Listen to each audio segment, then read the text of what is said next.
আসসালামু আলাইকুম সবাইকে ঈদ মোবারক। আমাদের আজকের ব্লগে থাকছে সকালের নামাজ থেকে শুরু করে কোরবানির মাংস কাটা এবং ঈদের সারাদিনের সব ব্যস্ততা আর আনন্দের টুকরো টুকরো মুহূর্ত।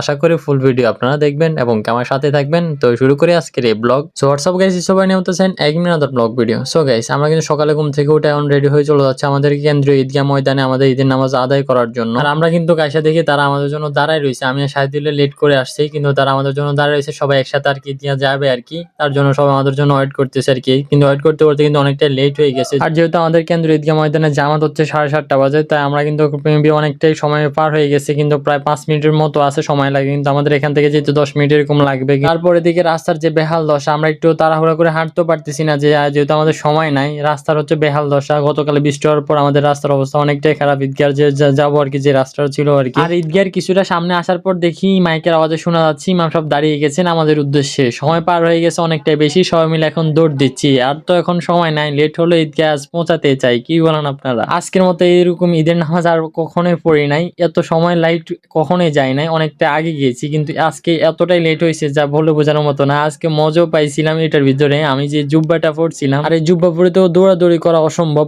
তাই হচ্ছে যে মনে করেন যেহেতু নামাজ ধরতে হবে, তাই হচ্ছে জুব্বা উপরে তুইলা তারপর হচ্ছে দৌড় দিয়ে তারপর নামাজ ধরছিলাম। তারপর নামাজ শেষ করে সবার জন্য এখন বাহিরে অপেক্ষা করতেছি। সবাই মিলে আবার একসাথে বাড়ির উদ্দেশ্যে রওনা দেবো এখান থেকে। আর এটা হচ্ছে আমাদের কেন্দ্রীয় ঈদগাহ ময়দান। এখানের মজাটা হচ্ছে অন্যরকম, যেটা আমাদের ছোটবেলা থেকে আমরা এখানে নামাজ পড়ে আসছি প্রতিটা ঈদে। এটা হচ্ছে আমাদের সেই ঐতিহ্য ঈদগাহ ময়দান। এখানে হচ্ছে সব পাড়া মানুষ হচ্ছে এখানে, সব বাড়ি যেহেতু অনেকগুলা বাড়ি মিলে হচ্ছে ঈদগাহ ময়দানটা, সবাই একসাথে এখানে নামাজ পড়ে। এই আনন্দগুলো অনেক অন্যরকম আর কি। তারপর আমরা রওনা দিয়ে চলে আসতেছি এখন বাড়ির দিকে, কারণ হচ্ছে তাড়াহুড়া করে বাড়ির দিকে চলে আসছি। কারণ হচ্ছে যে আমাদের আজকে একদিনের কষাদেরকে দেখবো। আর আমি কিন্তু এগুলা করতে পারি না। আমার যারা ভাই আছে তারা কিন্তু এগুলা ভালোই করতে পারে, গরু সোহাইতে পারে এবং কি গরু গোস্ত গুলো টুকরো করতে পারে। আমি শুধু খাইতেই পারি, আর কিছু পারি না। তো তাদের এগুলা দেখতে আমার কিছু ভালোই লাগে দূর থেকে। তারপর চলে যায় বাসায় যাওয়ার পর হচ্ছে আমি জুব্বাটা চেঞ্জ করে হচ্ছে আমার শার্ট পরে এখন চলে আসছি বাড়ি উঠানে। সবার জন্য ওয়েট করতেছে সবাই আর কি, দাঁড়ায় এখানে। সবাই আসলে হয়তো গরুগুলো জবাই করবে আর কি, যার জন্য সবাই দাঁড়ায় সবার জন্য ওয়েট করতেছে। ঠিক আছে, আস্তে সবাই কিন্তু চলে আসছে। এখন হচ্ছে গরুগুলো শোয়াবে। তো এখন হচ্ছে যে ভাই, বড় ভাই যারা আছে এবং কাকারা আছে, যারা সবাই মিলে হচ্ছে গরুর শোয়ানোর জন্য যে নিনজা টেকনিক গুলো আছে ওগুলা ব্যবহার করতেছে গরুর উপর। এই কোরবানি দিয়ে একটা মজার বিষয় কি লক্ষ্য করেন আপনারা? আমি কিন্তু লক্ষ্য করি যারা ভাই কাকারা যারা হচ্ছে গরুগুলো শোয়াইতে যায় এবং কি গরুগুলো ধরে আর কি, তখন হচ্ছে তাদের কিন্তু মেজাজ এত পরিমাণ হাই থাকে। তখন যদি আপনি ভালো কোনো পরামর্শ দেন, তখনও তারা কিন্তু মানে একটু চেঁতা দিয়ে উঠবো আর কি। কারণ তাদের ওই সময় এত পরিমাণ মেজাজ হাই থাকে এবং মাথায় এত পরিমাণ গরমও থাকে, যেটা যদি ডিম আপনি যদি তাদের মাথার উপর ছেড়ে দেন, অটোমেটিক রান্না হয়ে যাবে। সত্যি বলতে চাই। তারপর গরুটারে শোয়াই ফেলছে, শোয়াই ফেলার পর সবাই মিলে ধরছে, কিন্তু এই গরুটা অনেকটাই কষ্ট পেয়েছে আর কি। তেমন একটা ভালো করে সবাই ধরতে পারে নাই। গরুটা অনেকটাই কষ্ট পেয়েছে আমার দেখার মতো আর কি। আর একটা কথা বলে দেয়, আমাদের বাড়িতে হচ্ছে গরু হচ্ছে দুইটাই বড় বড় গরু ছিল এবারে। এখন এই গরুটা জবাই দিতেছে। এখন আপনারা হচ্ছে দেখেন একটু।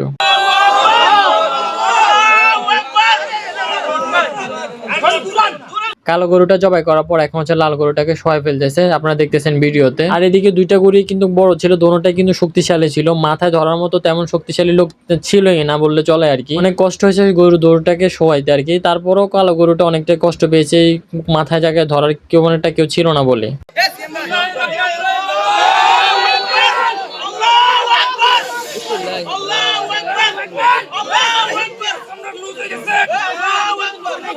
এখন কিন্তু একদিনের কষা যারা আছে তাদেরকে কিন্তু দেখবেন। শুরুতে একজনকে দেখাচ্ছে, সে কিন্তু কোনো কাজে করে না, সে হচ্ছে মানে পাঞ্জাবি খুলে চলে আসছে, কিন্তু দেখাচ্ছে অনেক কাম করতেছে, কিন্তু দেখেন তার বডি দেখাচ্ছে সবাইকে। আর এখন দেখতেছেন ঢাকা থেকে আগত সে একদিনের কষাই রাসেল ভাই, কিবরিয়া ভাই, সুমন কাকা এবং কি যারা চা ছিল অনেকে এদিক দিয়ে আমি বাদে সবাই কিন্তু কাজ করতেছে। এই গরুর সামনে আসার পর দেখি বরণ ভাই এত পরিমাণে কাজ করছে যে পাঞ্জাবি খুলে চলে আসছে, সেন্টু গেঞ্জি পরে, এত পরিমাণে ঘাম পড়তেছে তার গা থেকে বলে বোঝানোর মতো না। আর ঢাকা থেকে আগত সেই বিখ্যাত কষাই একটি হচ্ছে সাগর ভাই, রাকিব আর হচ্ছে ফকরুল কাকা, আর এদিকে হচ্ছে আবুল ফরা কাকা। আমি একটু দাঁড়িয়ে দেখলাম তারা কিভাবে স্মুথ ভাবে হচ্ছে যে গরুর চামড়াগুলো মাংস থেকে সরিয়ে নিচ্ছে। তারপর ওইখান থেকে মাংসগুলো এনে বাড়ির উঠানে পিস করতেছে সবাই মিলে একসাথে। আজকে কিন্তু আপনাদেরকে আরেকজন কষার সাথে পরিচয় করাতে ভুলে গিয়েছিলাম, সেটা হচ্ছে জয়নাল আবদিন কাকা। সে কিন্তু বিদেশ থেকে আগত, এখন হচ্ছে যে মাংসগুলো পিস করতেছে। তারপর এখানে আসার পর দেখতেছি এখানে আবির, মাসুম, রাহিম, তারপর শরীফ কাকা সবাই মিলে একসাথে মাংসগুলো পিস করতেছে। আর আমি দাঁড়িয়ে আপনাদের কিভাবে ভিডিও করে দেখাচ্ছি। তারপর বিকেল বেলা এখন হচ্ছে যে সমাজের মাংসগুলো ভাগ করা হইতেছে। যেহেতু আমাদের সমাজ হচ্ছে বড় তেমন একটা সমাজ না, আমাদের সমাজটাও আগে বড় ছিল, এখন হচ্ছে ছোট হয়ে গিয়েছিল। তো এখন সমাজের বস্তুগুলো ভাগ করা হইতেছে। তো আমি এখানে দাঁড়িয়ে